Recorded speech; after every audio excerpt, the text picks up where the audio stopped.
Hi guys, Happy Russell Journey, episode 4. Recently this podcast has gone down a bit of a political route. I say recently like it's been going on for a long time. The last 2 episodes have gone down a bit of a political route. The reason I'm making this podcast series is to sort of further understand everything, and I feel like I've got a better understanding of the world around me now and why there's the Black Lives Matter movement and why it's necessary. So now I'm taking the podcast back to its roots to trying to understand and develop myself. In this episode I speak with Ryan Kemp, also known as the Naked Guru, and we discuss the nature of consciousness, and he goes through some really cool theories on how we are all one. And I'm not going to try and explain it, just watch it, enjoy. All right, Ryan Kemp, welcome to episode 4 of the Happy Russell Journey. Thanks for having me. I've been looking forward to this one for a really long time. We met each other online, right? We were a part of a discussion group. And can you remember the post that sort of brought us together? Do you remember that? Do I remember it? No, I don't remember the specific post. No, you'll have to tell me. Do you remember? I do. It was to do with I think it was yin yang, and you posted something to do with the politics of yin yang, it was. And there are lots of people on that group because you've got yin and you've got yang. Yang is typically feminine. There's lots of traits associated with the yang, which they obviously didn't like. So you've got yang, and they said that it's feminine, it's also weak, dark, and then yin is masculine, strong and light. And that, they instantly assumed, well, are you saying women are weak and men are strong and things like that? And they missed the mark completely. Yeah, I was highlighting the fundamentals of Taoism and duality. So our lived reality exists in duality, nestled in duality: male, female, rich, poor, old, young, black, white, past, future. Everything in our lived reality is in duality, unless and until you can transcend it, which is possible. See, and the thought of transcending that sort of blows my mind, because I can't understand or conceptualize anything where there isn't this duality. Because as far as I understand, that yin yang principle seems to be absolutely everything. So what would transcend yin and yang? How do you transcend that duality?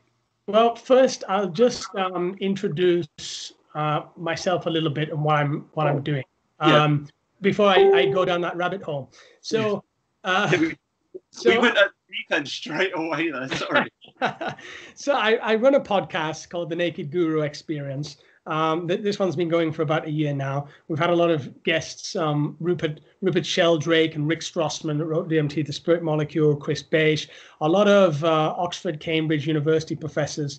And these podcasts is about psychology, spirituality, philosophy, and consciousness. Now, from that, from those discussions over the years, my background, my education is in psychology. And I've just spent 11 years in Asia, learning and studying and traveling all around Asia about Buddhism and Hinduism and many different belief systems, meeting humans from all different countries. And so it's been a great 11 years. And I've just began my book. My book is called Remembering the One. No, it's not. It's called Remembering Ourself, but it's about remembering the one. So I'm kind of halfway through this now. I'm nearly complete, and it'll be published next year. So Remembering Ourself is a book about remembering the one, and remembering the one is about transcending duality. So it leads nicely back to your question, is that what it does, it highlights to the reader how reality exists within duality, and it suggests methods of transcending duality to come to better understand the nature of the universe and the nature of ourselves, who we really are. Okay, before we go back into that deep rabbit hole, I just want to say I've watched all of your episodes on the podcast, and I've got to say they are incredible. At the very end, in the description of after this discussion, I'll put a link to your podcast for anyone that wants to give it a listen, because I think they're always incredibly insightful. I get lost some of the time because it gets quite esoteric. Yeah. But hopefully conversations like this will help me bridge the gap and sort of be on your level a bit more.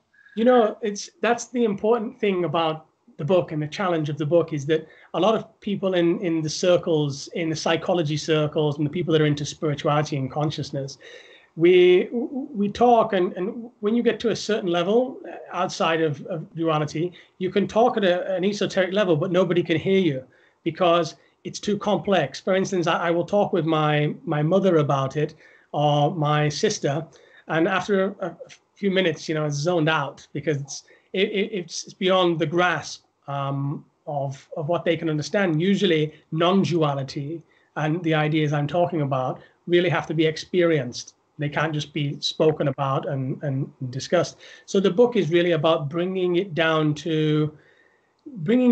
into a more bite-sized form, and having it so it's available and applicable to everybody. Because the things that I'm talking about have been talked about for centuries. So it's nothing new. What I'm writing is not my own idea. It is what has been spoken about in Hinduism, in Buddhism, in Christianity, by Jesus, by Buddha, by Eckhart Tolle in his book, The Power of Now. Deepak Chopra talks about the same thing. All these people are talking about the same thing. They're talking about the same fundamental truth about the nature of the universe. But we need to, I think, for a wider awakening and a wider a kind of exponential growth of awakening, we need to bring it out of the woo-woo and the esoteric and bring it into touch into a material reality. Most humans, most of us, are rooted inside a material reality. We believe only what we see in the material world. We have a concept of matter, but we have very little insight into the world of mind, which is the other half of the coin. And so you need to begin in materialism. You need to begin in atheism, and you need to slowly bring it out. If you start straight away in non-duality and this very esoteric landscape that you've just said, it's difficult to grasp. Nobody will bother to pick it up or to read it. You need to bridge the gap. That's interesting that you said that you've got to start at atheism, because I don't know if I identify as atheist anymore or not, because of some of the discussions we've been having. I think, like, I was a very strong atheist, and after having some of these discussions, I feel like I'm venturing towards, if you want to put a label on it, I guess it's venturing towards deist almost. But should we describe what this dualistic reality is? Should we try and go through what yin and yang is? 'Cause I think yin and yang does the best job of sort of describing the nature of reality as we see it. Well, yeah. So do you want to have a crack at breaking that one down? Or words can be really chunky. They can be difficult, because when I say something, when I say a word such as the words self and other, or God, or past and future, these words could mean something different to you than they do for me. But the yin and yang symbol shows that in an imagistic form, which you don't need words for. You can see that if you look at that symbol, it really tells you about the nature of duality in the universe more than I could in words. It shows that half of our reality is one thing. So let's take the idea of past. The past is one half of the story. The future is another half of the story. Within the past is a little bit of the future, because you can think about the future in the past. And within the future, there'll be a bit of the past, because your past has led to the future. And in the middle is the now. So in the middle of the duality is reality. Yes. So in my book, Remembering Ourselves, I start with the dualities of past and future. And I then discuss the dualities of self and other. So past and future, both dualities are illusions, because both the past and the future happen in the now. There is no past. There never was any past. It only ever is now. And the past is actually a formation of memory. So it's a formation of imagistic thoughts in the mind which occur in the now. And we call that the past, our memories. The future is a projection of the mind into an illusionary landscape, which is often never happens. It's thoughts of what I will do or what might happen to me, conceptually in the mind, but it has no reality of itself other than the now. It's a projection. So past and future both don't exist. Really, they don't exist. The only thing that does exist is the now, so to speak. Is the now, yeah. They only relatively exist. They exist in the mind as thought structures. What does exist is the now. Now, also, to expand on that as well, for duality, the idea of self and other is the key one to my book, right? So we have an idea that I'm one person and that you're another person, yeah? But that idea is also rooted in thoughts and concepts in the mind. It is actually an illusion. And in the book, what I'm trying to do is break it down to show you that, in essence, me and you at the deepest level are the same person. Well, we're gonna get on. We're gonna ease into that one because that one's quite hard for me to understand. But before we do, just a few more examples of this duality as well. Yeah. These are heavy topics talking about past and future, self and other. It could be just as simple as black and white, or life and death is, I think, quite a nice one. Both. You can't have life without death. Yeah. So I mean that's explaining that duality. Yeah. But one side of the duality allows the other side to exist. If you didn't have death, there is no life. Yeah. And well, yeah. Also, an easy one is the duality of male and female. Mm-hmm. So you have male, you have female together. They can procreate to make life. So before we go into explaining how you and I are one, why would anyone want to escape duality? Well, the problem with duality is that it's an illusion. All right. So when we live in duality, we feel as if something's missing in our lives. So every human being lives, and they're here, and they don't know why they're here and how they got here. Yeah, because they're searching for their self inside of duality. So it's not that you want to escape it, but you want to realize the non-dual world again, where you come from. Mm-hmm. Within duality, you're always separate. You're always separate from the source of oneness. There's always going to be self and other. There's always self and other. You live in a state of separation. So most human behavior is trying to merge with the one again. So whether that be you fall in love with somebody and you meet them and you look at them, you're like, wow, I found the one. Well, what do you mean by that? Well, you mean the one. You mean the one of all ones. Because inside that person, you see in them a divine manifestation of yourself. And that's what falling in love is. Then the two meet, and temporarily the two become one. But then the ego rises again in both, the ego identity, and then the relationship tends to fizzle out, and you don't then reside in the oneness. The oneness, the true merging with oneness, can only happen inside the mind. So what is the ego identity? So in order to create self and other, the one, which is both of us, creates a character and plays a role. So your character is Luke and my character is Ryan. These are both the ego identities. Imagine nobody ever gave you a name, then you wouldn't have a name. There would be no Luke, right? If your ego identity is made up of experiences and thoughts that you've had since birth that make you somehow special and separate. And it's only temporary, because the one is born. Everybody is the one. There's only one of us here. And then in order to experience itself, it has to split off into the many, into you and I.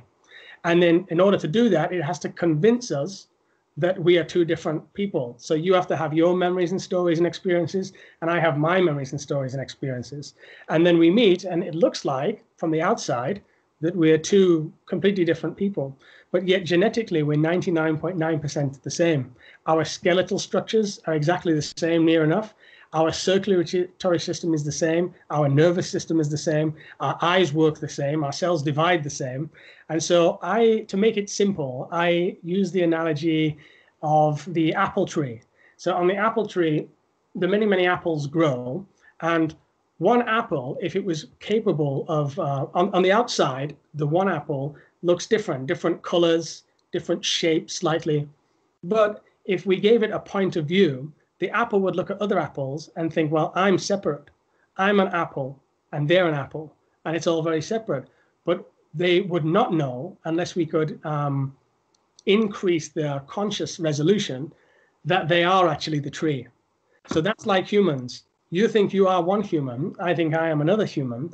But we can enter states of mind, states of consciousness that allow us to see a deeper resolution that there is actually no difference between me and you, or you or anybody else.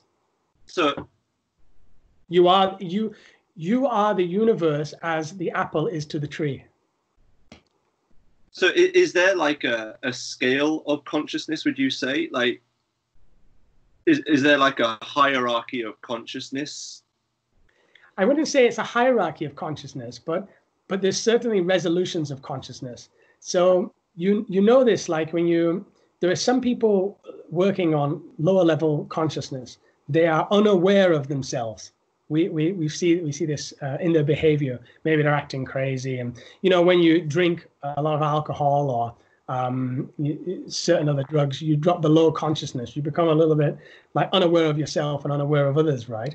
So, but when you sober up, your consciousness level rises, and so you can see there already a scale of a lower consciousness and a higher consciousness.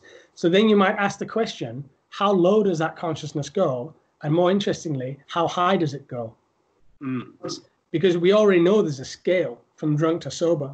So it's interesting how high it goes. Now, the higher it goes, the more the apple can see the tree. The more you are able to see that you are not a separate being, or you're not a separate phenomena to the universe. And there are ways and means in which you can increase consciousness. So my book is really dealing with methods, practical methods of increasing consciousness in order to see the one, which is both of us.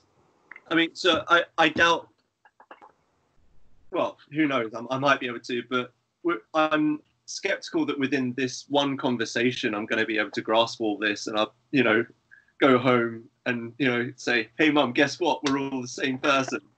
But it's these conversations that I guess will start changing that resolution, right? Yeah. Like, how did you start it? Let's go into that. Like, how did you start seeing things differently?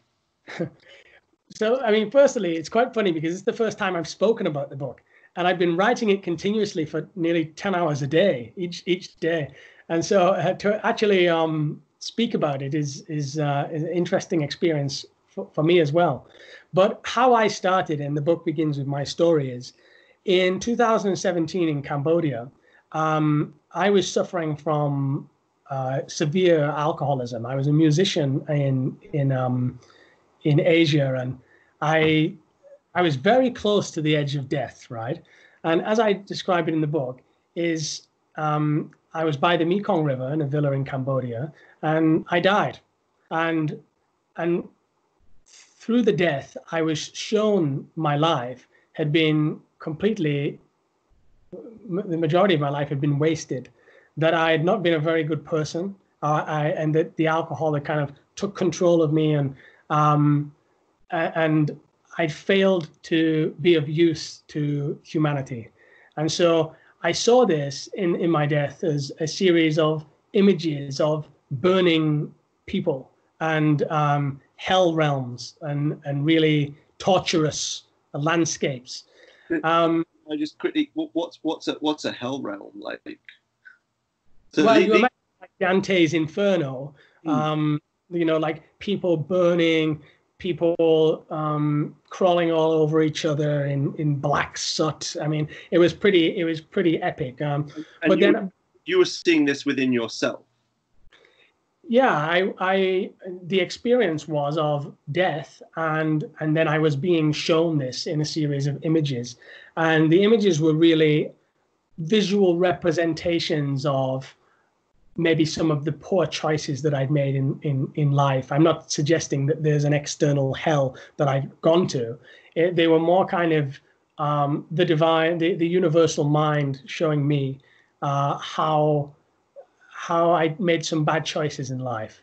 But after the vision subsided, I felt a deep peace, a very deep stillness and peace that I'd never felt before in my life. And I felt as though a energy was running through me, a beautiful energy. And there was no longer any thoughts in my mind. And there was no longer I didn't have any kind of opinions. And a lot of my memories had been wiped of my previous life. So I considered that my previous life must have been in many ways an illusion. Like the guy I thought I was, Ryan, was actually just a character, and who I was after the death was the real me. And I felt that. I felt it was far more genuine, authentic, and present than the previous character was, and certainly at a higher level of resolution of consciousness. And so I considered then, if that was not me, then who am I? And from that question of who am I is where I began the serious journey through psychology and through these conversations with many people and studying world religions and esoteric thinking, of trying to discover who I was, which I found to be everything. You, I, the universe. So when you took away the character, so to speak, when you got rid of that concept of Ryan and who you thought you were, yeah, the real you, so to speak, is everything. Is that kind of what? Yeah, I mean, what happens when you dissolve completely or take away the ego identity is you're left with the true self. You're left, when people travel, they say, I just want to go and find myself. Or maybe they feel, I don't quite feel myself today.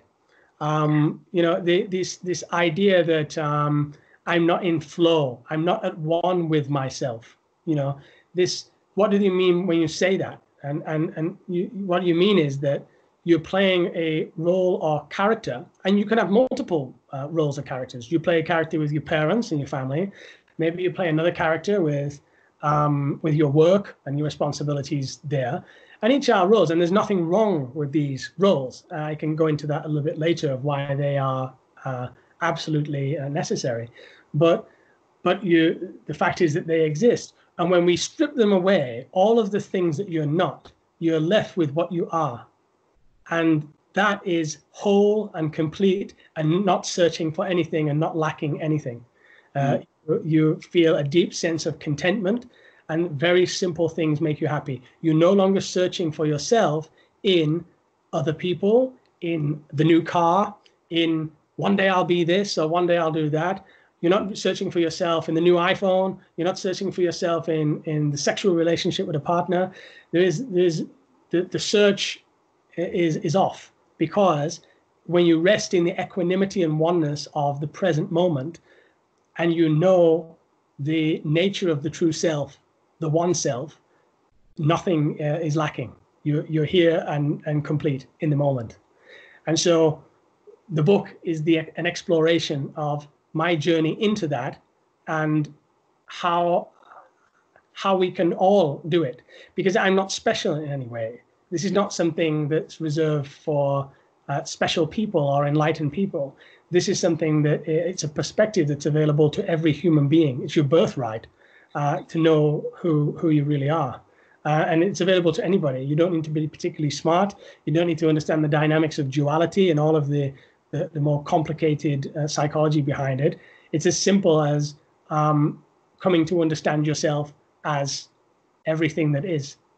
Yes. So yeah, you're saying there's almost, with most people, there's almost a duality within them, within themselves. There's myself and I. That's almost like a schizophrenia, really, isn't it? Well, it works on multiple levels, duality. It's the self and other, and then there's the ego and the self inside the self. And then on a wider scale, when multiple ego identities come together, they form one big ego identity. For example, multiple football supporters that support a certain team each of them have an ego identity. When they come together, they form a kind of group ego identity. Liverpool, I was thinking about their phrase, "We will never walk alone," because what they do is in the group temporarily find what they think is the one. So, but they tap themselves to another ego. It's another ego. So I found the one. I'm a Liverpool supporter, or a whole country. I'm Japanese. This is my one. This is who I am. Searching for the one outside of the self. The one cannot be found in form, in duality, in material, in the material life. But as humans, it's our natural inclination to look for it there. I'll find it in you. This conversation will be where I merge with the one. Maybe I'll find it over here. Maybe I'll find it over there. It can only be discovered in the present moment, which is all there is, and by going into the self. So, and you become one. And you know that because when you dream, you fall to sleep and you drop into a beautiful, into the mind of God. It's a shallow mind of God. It's a mind of the universe. And you drop into it and you feel somewhat whole and complete, so much so that there is no time. You can dream a dream, which seems like seconds in 10 hours. That's because you've dropped into this. It's a finger pointing at the moon, a dream. It shows you a truth, a very deep truth, if you know how to analyze it. Most people just think, well, I just dream and then that's it. But a dream. You analyze dreams? I did, yeah, for a long time. Now not so much. But yeah, I did some Jungian analysis on dreams. But the key point of it is that the dream, for anybody that is looking for this perspective, that is feeling anxious or depressed, or they're feeling in a bad place in their life, the cure to that is to find the one. And one pointer to that is the dream. That tells you that there is another level of reality. Because in the dream, it feels just as real as this life. You can wake up from a dream and think it actually happened. And that's because in a way, it is as real as this life. But this life unfolds in matter, in form. In the dream world, we unfold in mind. And that's the other half of the coin. Your imagination is another half of the coin. It's a whole world outside of material reality. So I think I'm starting to get it. So I've got some problems, but I don't really think they're problems because everything we're saying is completely unfalsifiable. Like you can't measure it, but it can be experienced, and it can be just as real as this conversation right now. You can't measure the one, but there is a way to discover it in yourself. So Eckhart Tolle points this out, and the basis of my work is his work, but he is focusing on the present moment, whereas I'm focusing on self and other. But one way we can discover it is when we are feeling depressed, or when you're feeling sad or shameful. It's usually because you're running through your mind memories of the past. If you're feeling anxious, it's usually because you're projecting yourself into an illusionary future, and you suffer in the now. Yeah. So, and so when you can stop the reminiscing and stop the projecting, you come into the present moment, and your depression and anxiety will go. In the majority of cases, it will go. And the reason for that is because you're coming closer to the one, closer to yourself. So I'm going to play devil's advocate a little bit, but I was hoping you would. So if we're just focusing on the present moment and we're not thinking about the future, we're not thinking about the past, does that not disconnect us from any ambitious goals or anything like that? Because the one wants to live in past and future, because the universe is timeless and formless. The one is forever. The one is omniscient, omnipresent, and omnipotent. So it's everywhere, everything, and outside of time. Imagine if you were everything, everywhere, and outside of time. That would be pretty cool, right? You could imagine anything you want, do anything you want. However, it's very lonely because you're only one. So the one wants to split itself off into the many. It splits itself off into past and future, because if it doesn't, it can't experience time.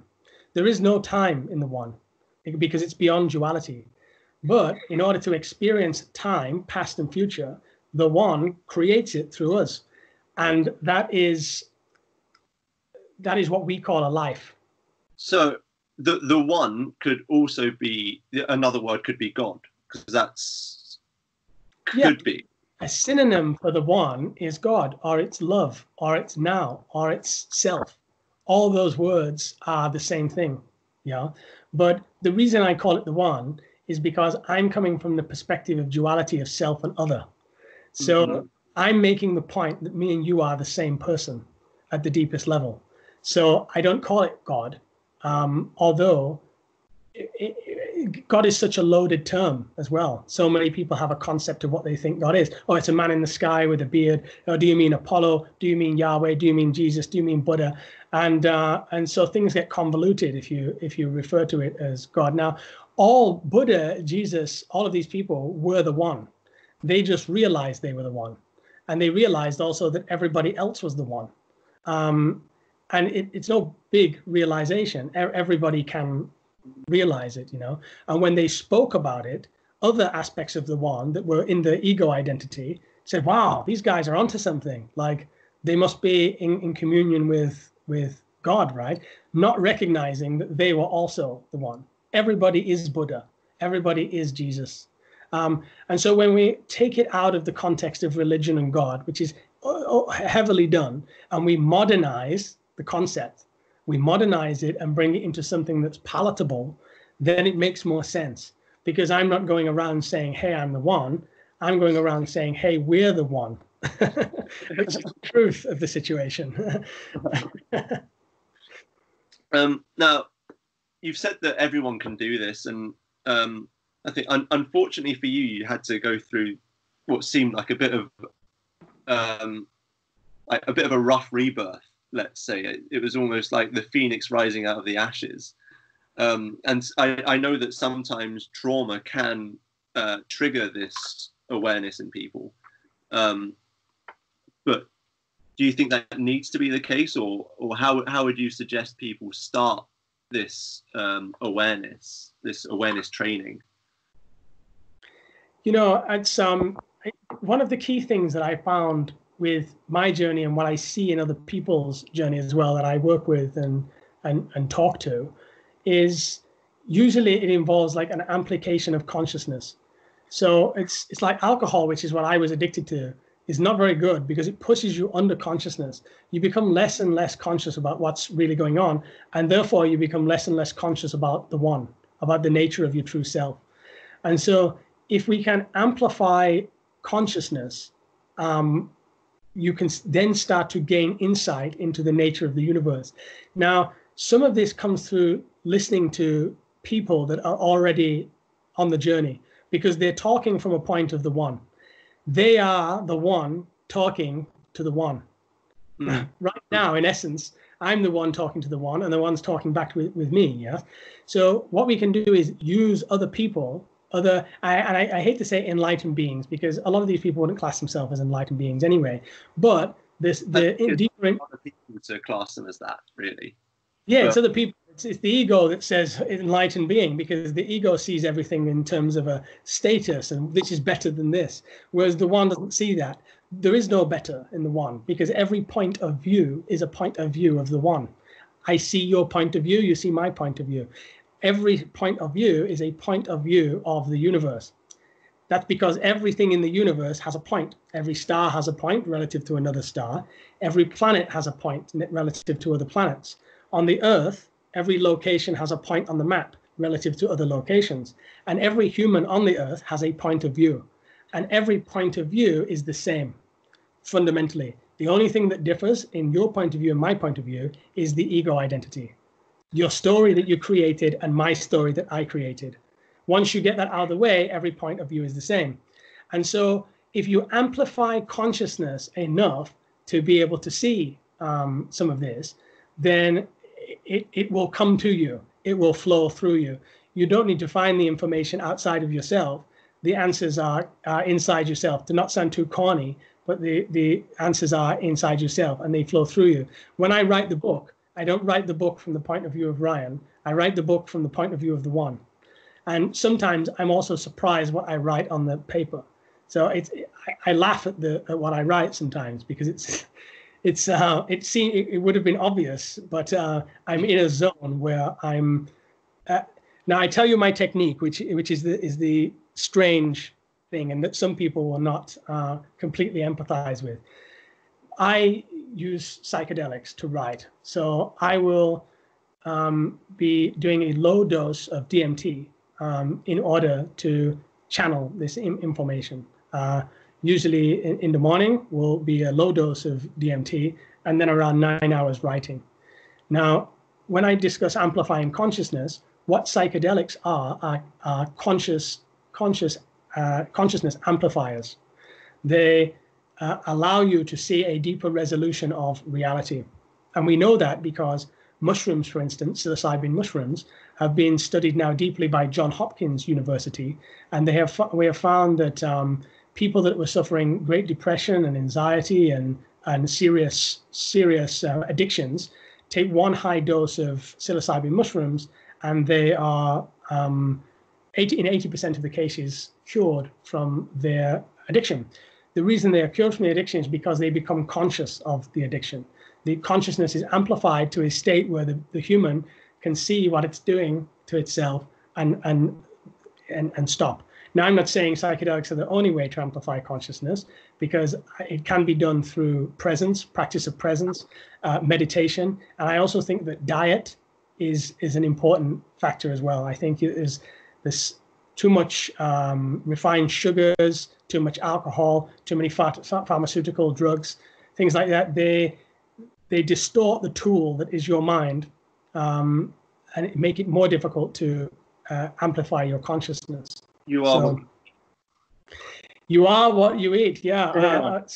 That's it. I mean, diet has been very important. You know, diet is super important if you want to.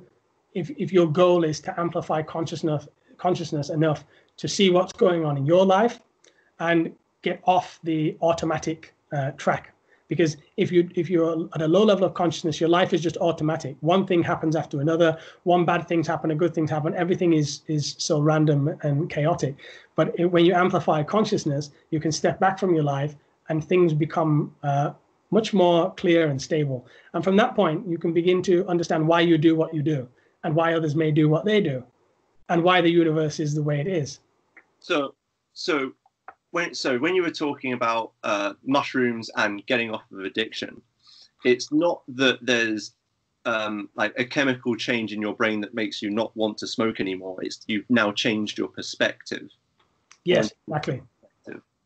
Yes, and it does that in two ways. Consciousness is amplified, so you're aware of your addictive behavior. But addiction the majority of addiction stems from trauma, and it's usually childhood trauma. So as the one, which is the child, which has no thoughts and no ego, as it's growing up, something can happen in the now to the one that causes a thought pattern, a negative thought pattern, or what Stan Groth used to call a constellation, a structure of thoughts in the mind that get stuck there and then express themselves later on in adulthood. So, for instance, if the child has had a violent upbringing, or they were sexually abused or something like this, the personality, the one, as it's forming the ego, fractures. That's and the product of that is addiction and psychotic disorders later on in life. So multiple personality disorder is usually stemming from, or in many cases, stemming from sexual abuse. Because what the one did when it was being sexually abused, it split itself off into multiple personalities in the mind, multiple ego identities.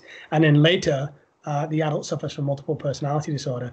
But most depressions, anxiety, these and certainly many addictions stem from childhood trauma, where the ego was not able to crystallize properly, and there was a problem there. So what the psychedelic does is opens the mind up brand new, as you see on the brain, the MRI scans of LSD users or mushroom users.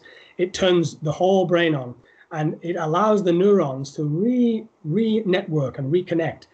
You'll see the diagram from John Hopkins shows psilocybin interconnects the brain by billions and billions of different connections. It forms beautiful new connections, and it regrows damaged neurons. And so what happens then is the individual is able to go back and undo the trauma that was done to them. And usually that results in a lot of tears, a lot of release, a lot of catharsis. They're able to go back to the one, because that's what you're doing. You're going through the ego, and you're dissolving the ego, and you're going back into the oneness, into the one. And from that perspective, the person comes to realize the self. And from there, they no longer need the heroin, the alcohol, the cigarette. They don't need these damaging things to feel full anymore. They don't search outside for the one, because they found it already through the session. Do you hear that, or is it too convoluted? I heard that all fine. I was going to quickly say that one of my favorite sort of atheists that I listen to is Sam Harris. Yeah. Are you familiar with his work? Oh, absolutely. And Christopher Hitchens and Richard Dawkins. And, I was an atheist most of my life. So, yeah. One of the cool things that Sam Harris said is that the brain usually works as a filter. So it's usually stopping you from seeing a lot of things that would normally distract you and in your day-to-day life. And when you take psychedelics, it's like the filter's off. You're now engaged with everything. And I think after what you've said, that kind of makes more sense putting those two together, right? Yeah. I mean, often we don't know why we do what we do. Because we are very complicated. We're very, very complicated systems. Our cells divide, our hair grows, or mine used to, and we are in flow across time. If we were to speed this video up now at let's say 1,000 miles an hour, what you'd see is all the skin falling off and new skin cells growing and hair growing. And it's only the resistance of time that gives us this feeling of separateness and a kind of continuity in life. But really we're in flow, and we're very complicated, not only on the outside, but on the inside as well. The mind is very complicated. And so we don't always know why we do what we do. But psychedelics, and I don't know any other medicines that do this. And when I talk about psychedelics, I'm talking about psilocybin, I'm talking about LSD, I'm talking about DMT to some extent, and ayahuasca, which a lot of people now are going to the Amazon to take. They allow us to reconnect where we come from. And where we come from is of a deeper intelligence than where we are. Because you are an intelligent, complex system. You must have come from something more intelligent and more complex. Because a more complex system doesn't come from a less complex system. You don't know, and we don't know how our cells divide. We may be able to describe it. We may be able to describe how it works, but the system that drives it so perfectly in you and in me, two separate beings, or so it seems, is of a beautiful high intelligence, and it is the intelligence of the universe. And we know that because Earth comes out of the universe, and you come out of Earth. So you are a product of Earth. The Earth is a product of the universe. Hence, our complex system is a product of the universe. But you're not. Are you saying that there is a designer, so to speak?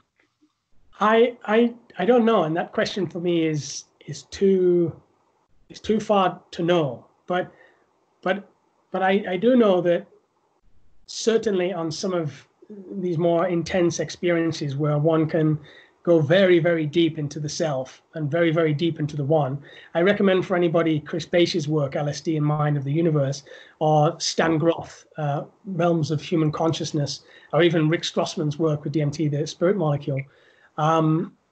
There is a internal world that we are connected to, an internal route towards the universe.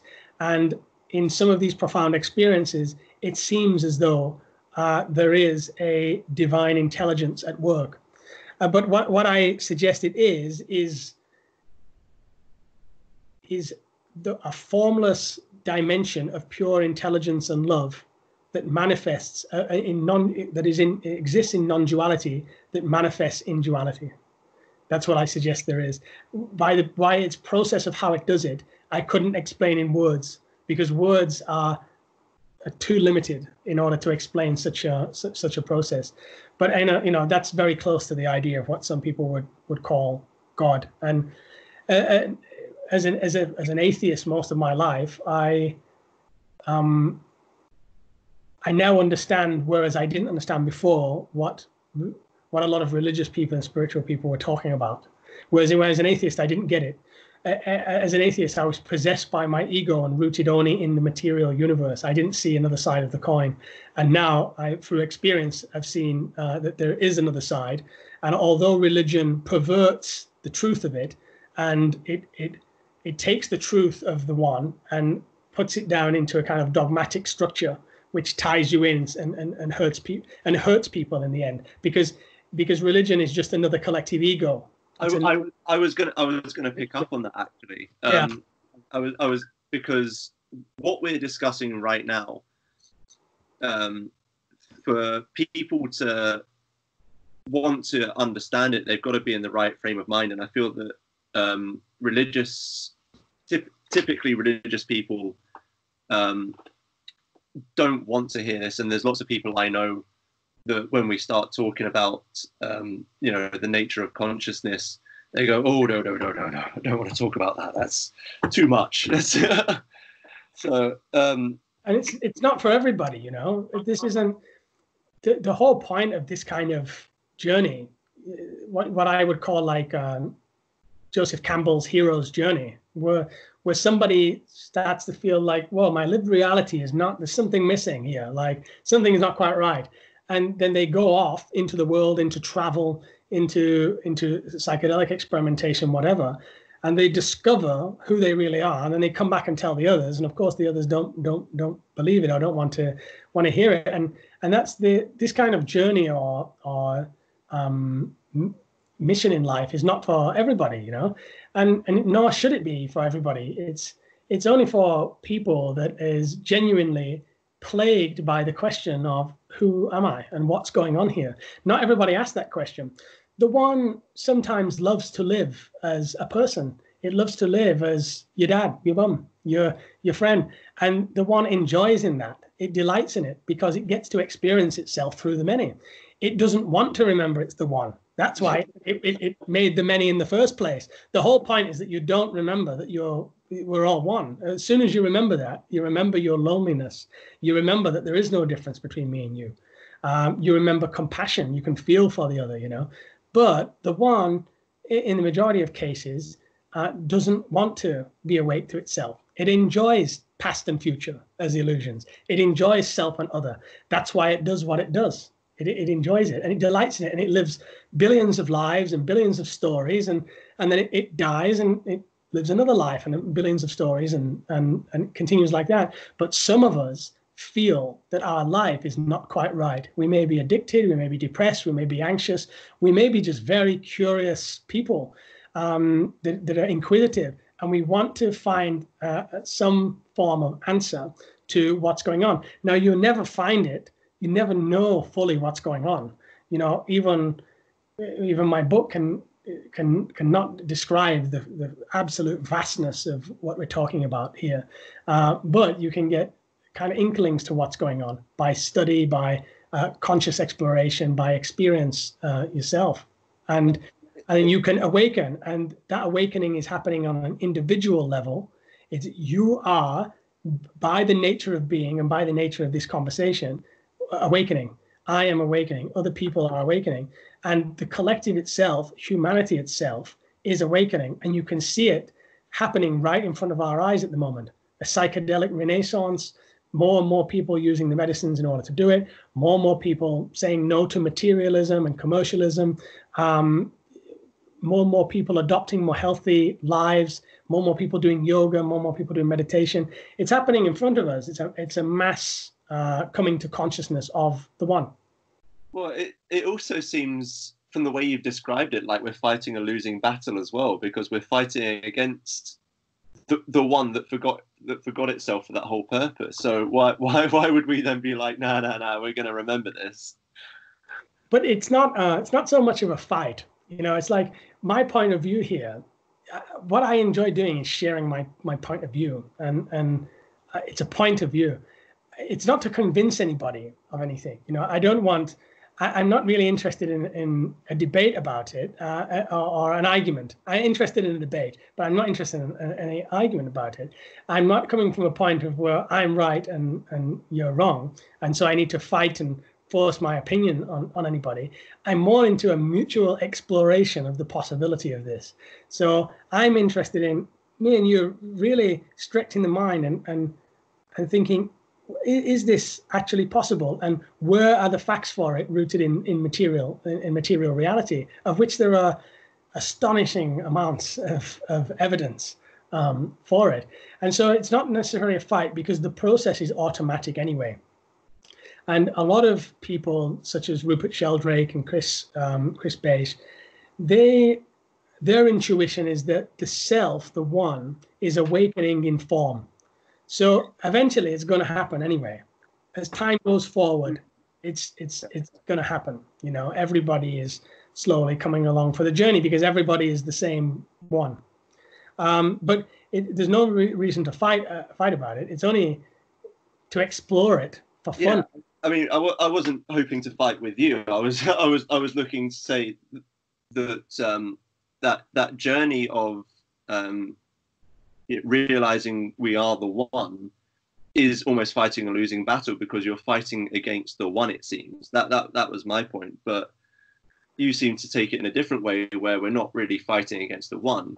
In remembering, we allow the one to be present in this form. Yes, that's it. Yeah, in awakening, as you are searching for the one in everything that you're doing, like everything, nearly everything, 99% of our actions is a search on a very low level or high level for the one.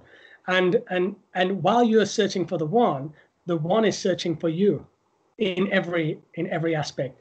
As the ego goes out, the one comes in. As past and future leave, presence comes in. Are you with me? So the one is looking to experience this life through this. It's being birthed from a non-dual reality into a dualistic reality, you know, and it's happening. I mean, we call that evolution. So we have the name for it. It's increasing complexity of itself. So whereas before we're simple primates, and we clearly are, and the primate, you know, probably is a lot more present than the human. It doesn't have so many abstractions. But primates to humans, and then humans to iPhones, to AI. All technology is an expression of the one. It's not something humans created. The one created it through humans. All beautiful and pieces of art, all wonderful works of literature, all amazing technology is not from the intelligence of man. It is from the intelligence of the one working through man. We didn't create it. The intelligence works through us in order to do it. And that that can be at an individual level, Picasso's Guernica or whatever it may be, or it can be on a collective level, Silicon Valley. You know, every person in Silicon Valley working on these tech companies are manifestations of the one, each with different ideas and parts, which when you bring together cause a collective ego, which is not a negative thing. It's a positive thing, and they allow the construction of beautiful technology that we're talking on right now. You know, it could also be. I mean, could it also be really bad as well? Because I mean, yes, we've created some beautiful things, but we've also created hydrogen bombs, and like, would we say that's also the one's work, or? Yeah, I'm actually at this point in the book, and the individual ego allows us to have an independent and individual life. So it allows us to live a life as a character, and that's a beautiful thing, you know. But in that, the dark side of it is that you feel something missing. There's an emptiness there.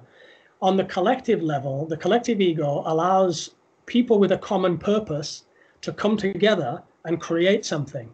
You know, people that are interested in what we're talking about now can come together and create things. People that are interested in tech can come together and create things, and it can be creative.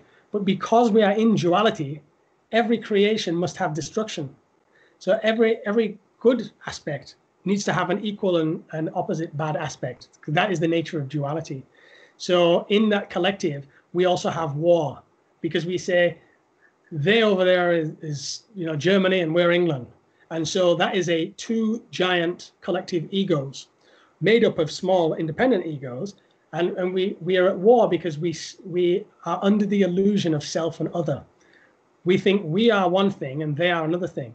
What we fail to see is that all countries are illusions, first and foremost. They're just words that we put on spaces on planet Earth, which are illusions.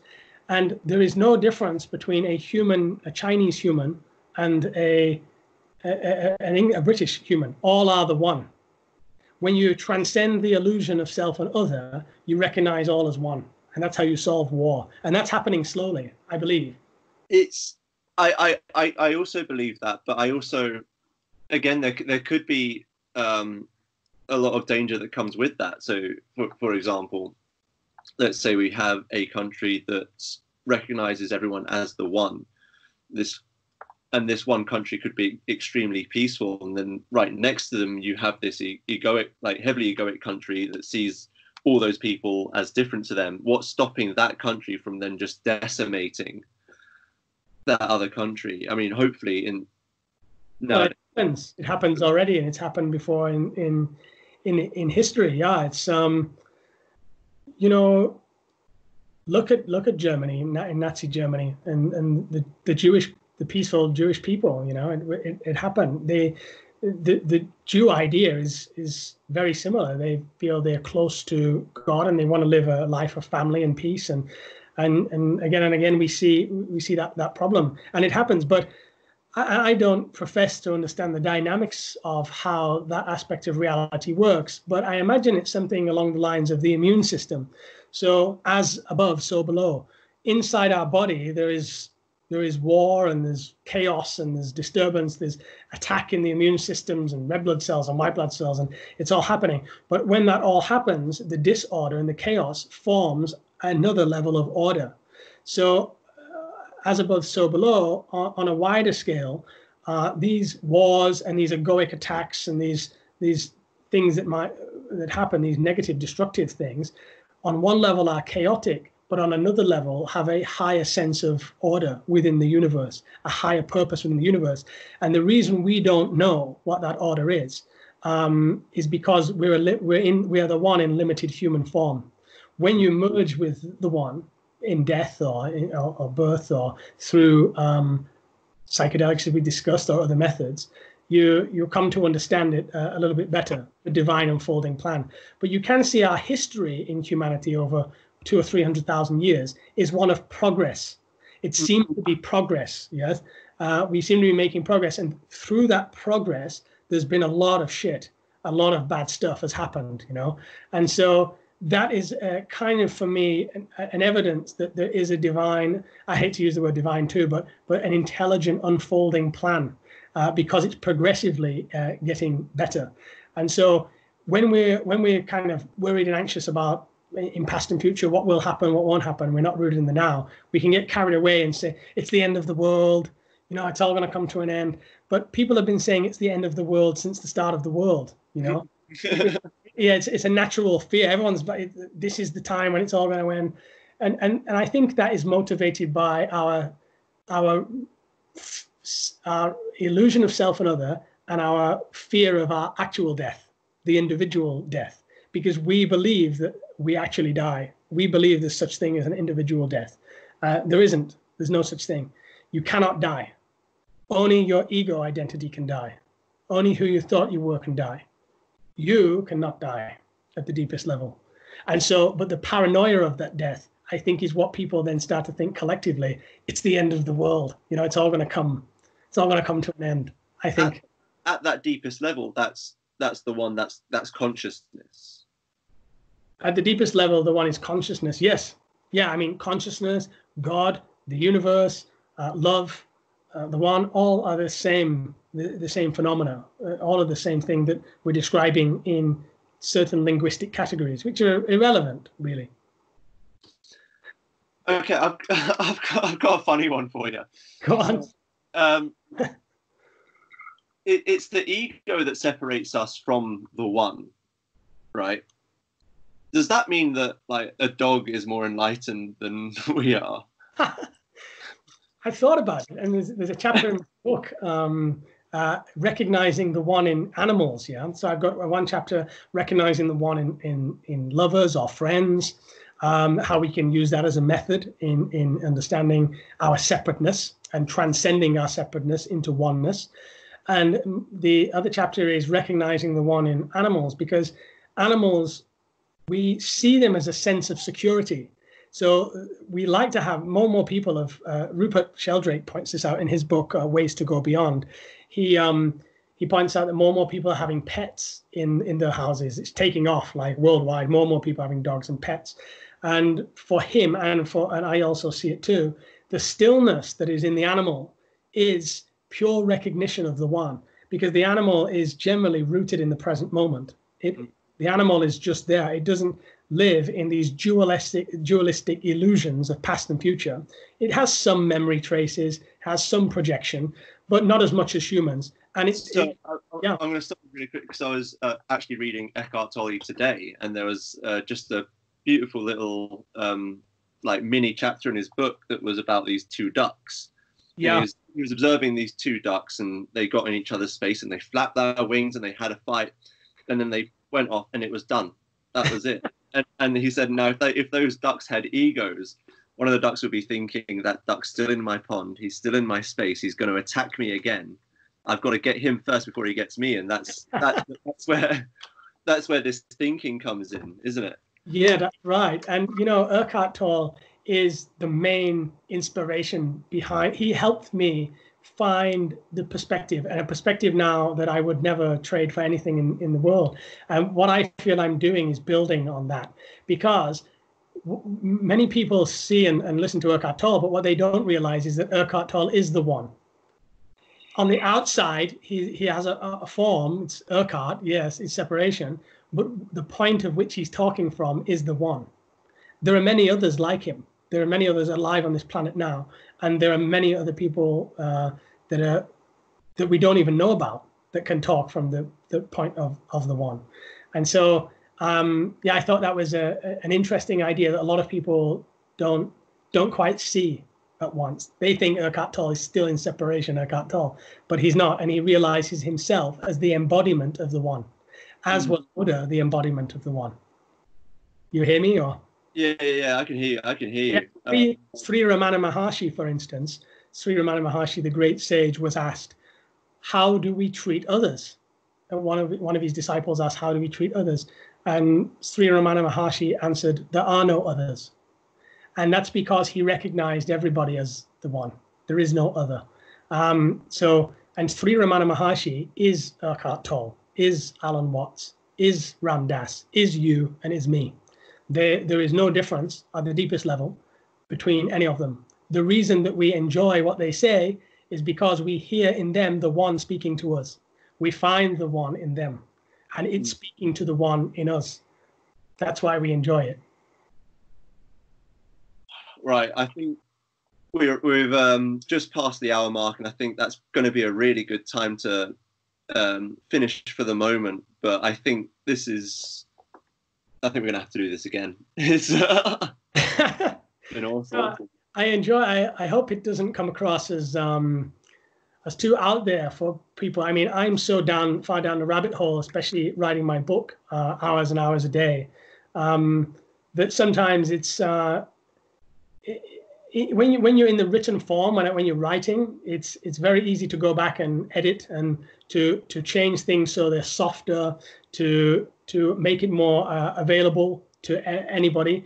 When you speak and you do a podcast and you go deep into it, it can come across as really heavy or esoteric. And so I hope it hasn't come across too heavy or esoteric for. No, there was a few points in there that allowed some pennies to drop that have been waiting to drop for a long time. So yeah, you've definitely shifted my perspective on a few things, and it's helped me a lot. If it has been too much, then I guess people can just comment down below, and we can try and make it. We can do this again. Yeah, and if you want to follow the journey, feel free to add me on Facebook or follow the channel, The Naked Guru Experience. And then my website, Remembering Ourself, will be live soon. And the book's going to be published probably in March, April next year.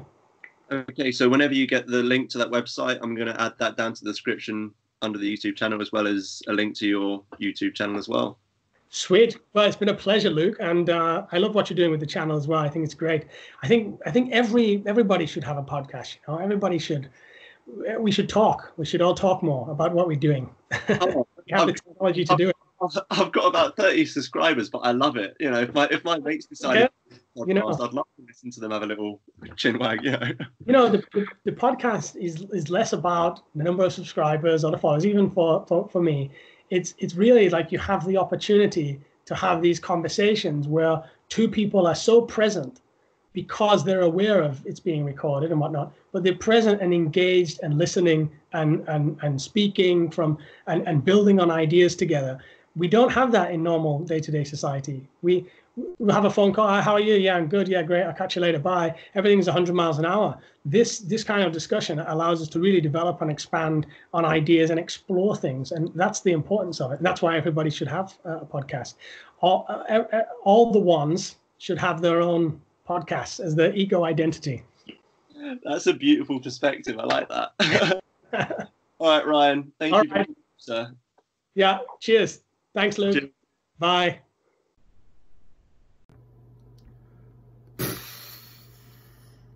Okay, that was a really cool conversation with Ryan. Also known as The Naked Guru. If you want to check out his channel, The Naked Guru Experience, then I highly suggest you do. He has conversations like this with people who have, you know, written books on developing consciousness and have had very deep and interesting personal experiences. So if this kind of talk interested you at all, click the link below, check out his channel, and yeah, I hope to do a lot more videos like this in the future. Let me know what you guys thought.